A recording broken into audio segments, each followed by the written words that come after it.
kita membrainwashing, menyampaikan kebenaran yang bisa diterima oleh siapa? Otak-otak bangsa ini. Kan saya bilang kemarin, kita sekarang peperangan di wilayah apa? Di wilayah spiritual, di wilayah hati dan pikiran. Mindset bangsa ini, geo itu sudah mindset. Kalau tadi Pak Ponto bilang bahwa minyak itu akan habis, lah peperangannya di mana? Bukan di hati dan pikiran. Rebut hati dan pikiran. Jadi strateginya kita, bagaimana bangsa Indonesia yang sudah terkontaminasi polusi kilapa, bahkan mungkin sudah 50%.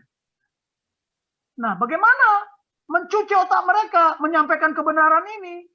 Jadi kalau saya dengan Pak Ponto ini udah satu, karena kita sudah satu doktrin kan, jadi gampang kalau kami ngomong. Yang susah itu yang tidak satu doktrin, bertentangan. Lah coba, paradigma penjajahan di masa lalu sama paradigma penjajahan sekarang berbeda nggak? Maka perlu diredefinisikan. Mayoritas minoritas itu bukan penjajahan. Coba kita buka ya, besok apa sih artinya prinsip-prinsip demokrasi? Itu sebabnya, tadi Pak Ponto udah buka juga. Dulu musyawarah untuk mufakat dibuka jadi voting. Kenapa? Karena merasa mereka mayoritas. Pasti menang. Tapi ternyata kan lihat aja, apakah Tuhan berpihak kepada mayoritas atau Tuhan berpihak kepada kebenaran. Itu saja, makanya Bhinneka Tunggal Ika, Tahana Dharma Mangriwa. Apa artinya? Sudah. Berbeda-beda tapi tetap satu. Tidak ada kerancuan dalam kebenaran.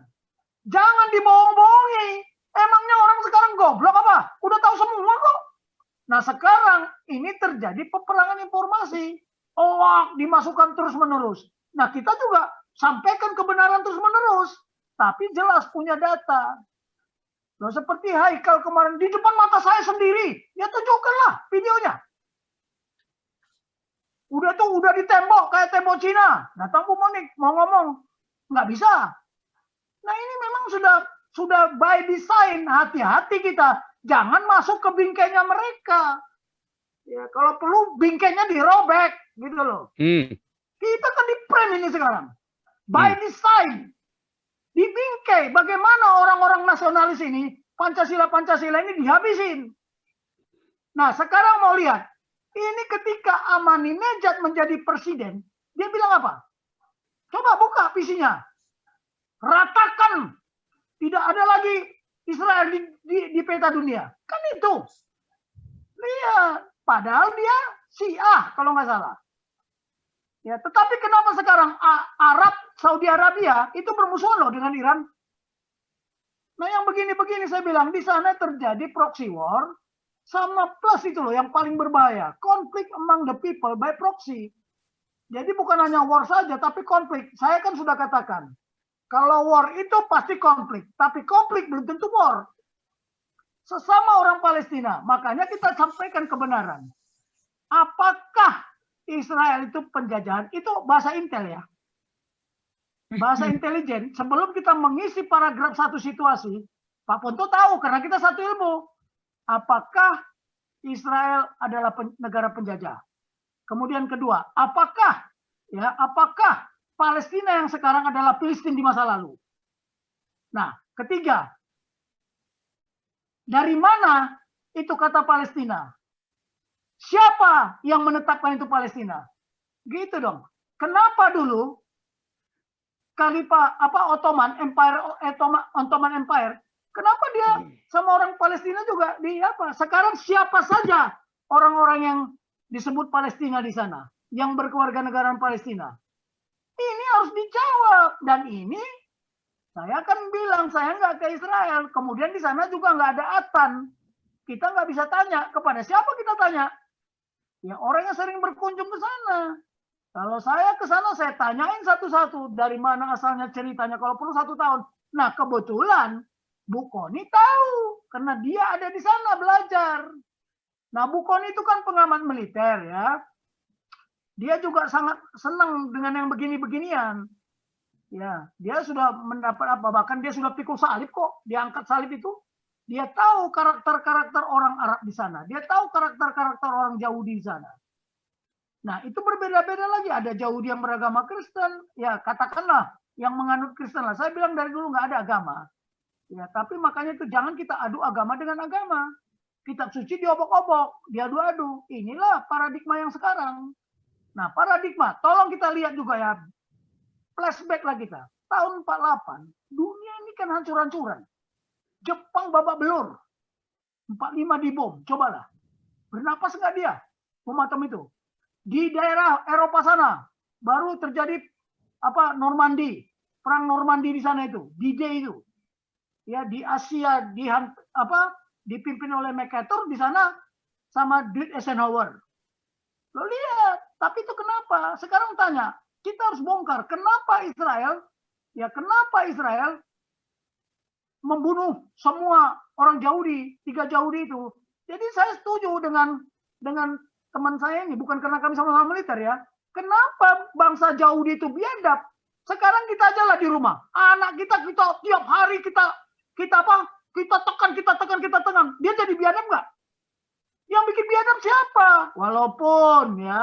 Walaupun kalau kita baca di kitab suci, karena dia membalikkan Tuhan kan, sejak dia di pembuangan, sejak di perjalanan, emangnya orang Israel hidup di gurun pasir itu selama 40 tahun, dikasih makan, dikasih apa segala, itu bukan kerjaan Tuhan. Nah sekarang mereka sadar nggak itu? Tahu nggak mereka? Nggak tahu. Jadi kita brainwashing, kita harus menyampaikan kebenaran. Dan itu sejarah hubungan manusia, bagaimana manusia bergumul dengan Tuhannya. Ya saya nggak tahu kalau Tuhan mereka itu siapa. Yang bilang Tuhannya sama siapa? Ya nggak mungkin. Kalau kita bilang lah, Bible itu kitab suci, ada 2 kitab suci dari satu Tuhan yang sama. Impossible. Udah Alpha dan Omega, udah selesai. Tapi masih ada penutup. Ada ini. Saya nggak mau dengar itu. Saya punya iman cuma satu, percaya kepada Injil itu. Karena Tuhan yang bilang apa? Tidak ada Injil lain di kolong langit ini. Malaikat, rasul sekalipun memberitakan Injil yang lain apa? Terkutuk. Siapa yang bisa mengutuk orang? Tuhan. Kutuklah saya, Pak Paul. Bilang ini, Tobing, kau jadi monyet. Bisa nggak? Nggak bisa. Siapa bilang kita mengutuk Israel? Boleh nggak kita mengutuk Israel? Apa hak kita sebagai manusia? Sebagai negara mengutuk mereka? Definisikan dulu dong. Yang berhak mengutuk itu cuma Tuhan. Kalau nggak suka sama Israel, jangan bilang mengutuk. Tuhan yang bilang, hati-hati. Siapa yang mengutuk Israel akan terkutuk. Buktinya ada nggak? Ya buktikanlah. Romawi habis nggak? Habis. Yunani habis nggak? Libya habis nggak? Syria habis nggak? Irak habis nggak? Itu yang mengutuk-ngutuk itu. Itu fakta dan tidak bisa dibantah. Maaf aja. Jadi gitu aja bro. Paradigma penjajahan di tahun 48 ketika itu perang dunia di mana-mana kan. Tapi adalah kita mikir, kita tahun 48 aja kita masih belum merdeka kok menurut Belanda. Hati-hati loh. 48 kita belum merdeka menurut Belanda loh. Jangan salah. Irian juga belum kembali ke pangkuan Ibu Pertiwi. Jangan salah.